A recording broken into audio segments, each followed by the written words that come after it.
Okay, let's get started on this. We have a head of cauliflower and about a cup of walnuts. Now, the question today isn't whether or not we can make taco meat out of cauliflower and walnuts, because that's been done. Lots of people have done it. I actually have been searching for the originator, the creator of this recipe.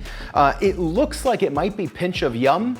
If it is Pinch of Yum, this looks pretty cool, but I have been seeing this everywhere. I mean, literally, I've been seeing this recipe everywhere. And I can totally see why this works. I mean, if you look at it, the texture of cauliflower has a really nice pattern to it. It's really nice, it's groovy, it has some fiber strains to it. It's like nice and fibrous. But the thing about cauliflower is when you cook it, it softens up too much, and that's where the walnuts come in. The walnuts are gonna give it its bite that it needs to be more meaty, and the cauliflower, I'm assuming, is what's gonna give it its chew. Now, this recipe is gonna go together fairly quick. I'm gonna do it about half at a time because I mean, I don't know. I have a very small food processor. I don't have a full-size food processor.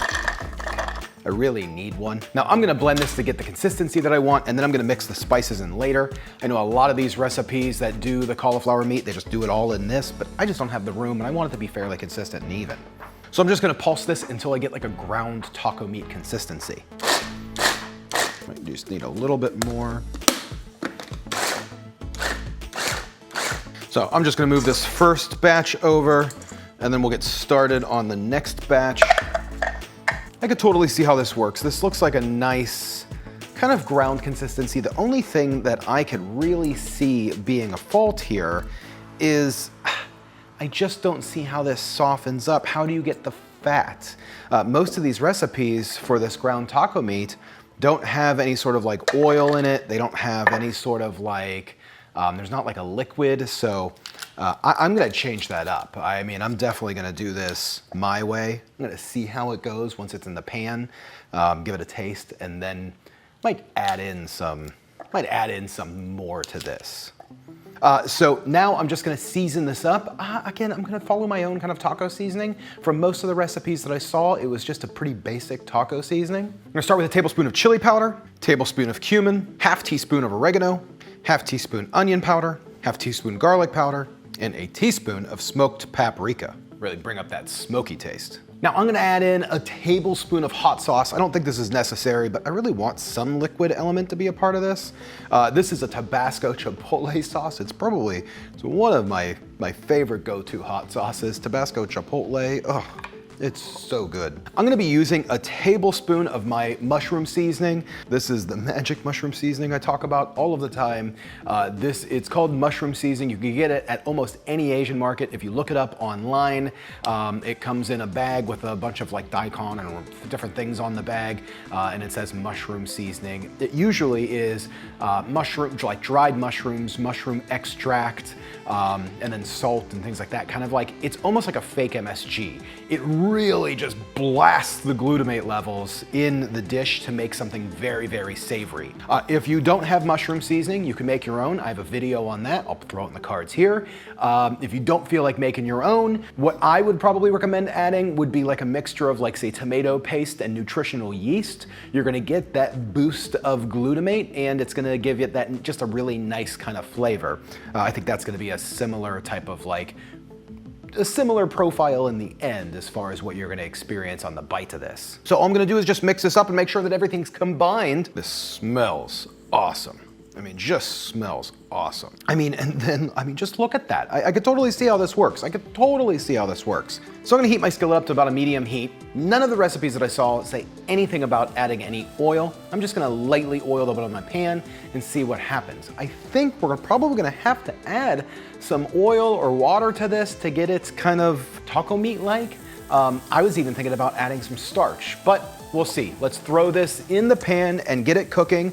Adding a little bit of starch to kind of tie this together and thicken it up, more like taco meat would be, is something that we can easily add in the end.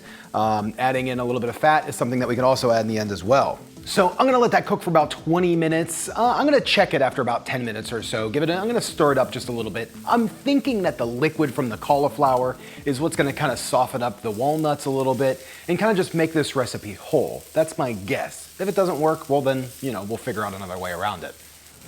Oh my gosh, gang, good morning. Let's talk about sleep. I've been struggling to get good sleep lately, and I knew I needed a new mattress, and that's why I want to thank Helix Sleep for sponsoring today's video. Helix is a premium mattress-in-a-box company that makes mattresses that fit your unique needs and preferences based on your body type and sleep style. All you do is fill out the Helix Sleep Quiz. Choose your bed size, sleep position, and other personal preferences. Based on my results, Helix matched me with their Midnight Luxe mattress. And wow, did they nail it. Monica and I haven't had this good a sleep in years. And the firmness is perfect for both of us, which was always trouble to nail down exactly what we needed. And I also needed a mattress where my back felt supported, and Helix came through. Now, I'll be honest, I was a little nervous about buying a mattress online without having tried it in the store. But with your Helix Sleep mattress, you get a 100-night sleep trial along with a 10-year warranty. You can't beat that. And the best part is Helix delivers the mattress right to your door for free in the US. And it's super easy to set up yourself. I set this up, it only took me about 15 minutes. It was just really opening it up and rolling it out. You could see it just puff up really quick. I mean, it was ready lightning fast. So gang, click the link below or go to helixsleep.com/SauceStache to get up to $200 off your Helix Sleep mattress. Plus you get 2 free pillows, and these pillows are comfortable. Thanks Helix for making my sleep so much better. I really appreciate it. Okay, let's get back to cooking. I'm gonna make a cheese for this. We're using all nuts or legumes today. It's just nut crazy. Now, my cashew. One of my favorite sprinkle cheeses for tacos happens to just be the cashew Parmesan, kind of limed up a little bit. And all I mean by that is some of the seasoning that we're gonna use. So I have about a 5-ounce container of cashews. I'm gonna use a tablespoon of nutritional yeast, do a ½ teaspoon of garlic powder, and because most cheeses have kind of like that slightly acidic taste to them, I'm just gonna squeeze in just a drop or 2 of lime juice. And this is just like the refrigerated, the cheapy stuff. And like I'm sure you've seen done before, I'm just gonna pulse this into a cheesy consistency. So just kind of like what I thought. It's been cooking for about 20 minutes. The cauliflower steamed the walnuts. I've given it a taste already, and it's good. I mean, it's really good taco meat, but there's obviously no oil or fat in there. That definitely changes the mouthfeel. So I think what I'm gonna do is I'm gonna add about a tablespoon of olive oil to this mixture, just enough to kind of tweak up the recipe a little bit. And I'm gonna add just a pinch of cornstarch to a little bit of water, pour that over to kind of thicken it up and make the meat have a little bit more chew and maybe like a little bit more density. Kind of like bring all of those small cauliflower bits together almost. It kind of will make it have a little bouncier chew to it. More like real meat would have. So all we have to do now is prep our taco shells. And last time I made tacos, I did like a tofu sour cream. I didn't have any tofu this time, so all we're gonna do is just do a really simple kind of like creamy mix for our topping. Throw together some vegan mayo with a little bit of your favorite plant-based milk to just kind of make it a little bit creamier. You don't wanna add that much, otherwise it will turn into a liquid. And then we're just gonna add a little bit of seasonings like some smoked paprika, maybe some like Chipotle powder if you have it.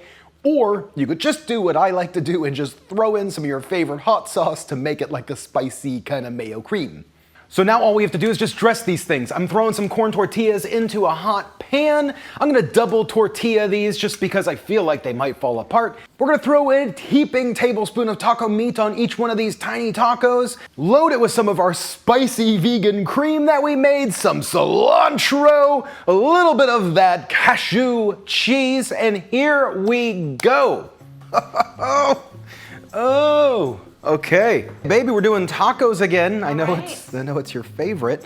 That's why I didn't make a whole lot of them. I love tacos. I just want to see what you think, because I know you have no idea what this is made out of, right? Right, I don't know at all. Okay, cheers. Really good. It is, right? I have no idea what this is, but I like it. It's a meaty texture. Yep. A definite taco meat taste. Like the taste and flavor is 100% taco meat. That's awesome. The texture is also very meaty. I mean, I can tell that it's not real meat. Yeah. But it's crumbly.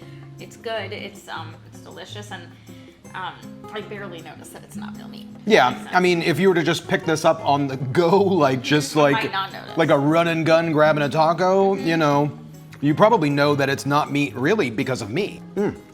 But it's good. It's cauliflower. Oh God. Cauliflower and walnuts. I had no idea. Yeah. Now, I know that I didn't try the original recipe, but I loved the concept.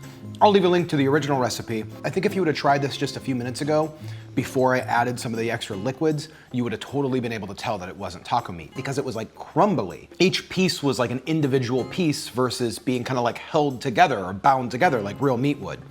So I think that's like ideal. I think that's needed. Yeah, I want this all of the time. You like it? Because I'll make more tacos. This could be our dinner tonight. Okay.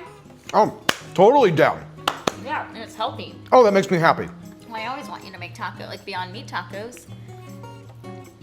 Always? A lot. No. And I love the Beyond Meat, gyro, I don't know how to say it. But that's not a taco. No, but it's similar. It's just something you roll that you probably don't think that I like, usually. Okay, if you've gotten to this far in the video, is a gyro, whatever you want to call it, a taco? I never said it was. You almost kind of did. We're going to rewind So that. it's something you roll. Okay. Well, that's it. Oh, here, do you want this one? You take it. Are you sure?